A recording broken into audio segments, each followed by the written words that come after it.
ఇద్దరి గురించి కథ చెప్పాలంటే 3 భాగాలుగా చెప్పొచ్చు. ఒక బిగినింగ్, ట్విస్ట్, ఎండింగ్.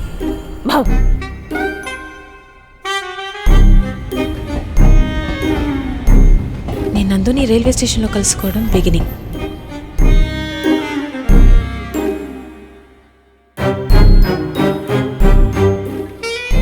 ఇది ట్విస్ట్. రావణాసురుడు మమ్మీ డాడీ కూడా శూర్పణఖని సమంతనే అనుకుంటారు కదే. నువ్వు కత్తి నాన్న. రావణాసురుడి వాళ్ళ ఆవిడ కూడా వాళ్ళ ఆయన్ని పవన్ కళ్యాణ్ అని అనుకుంటుంది. ఇది అమ్మోరు కత్తి నాన్ను.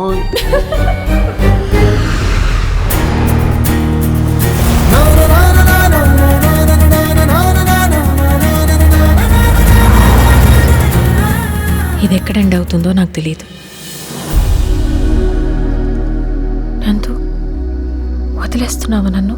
నిన్ను లవ్ చేసేంత లగ్జరీ లేదు, వదిలేసేంత లెవెలు లేదు. గోపాల గోపాల అలకేలరా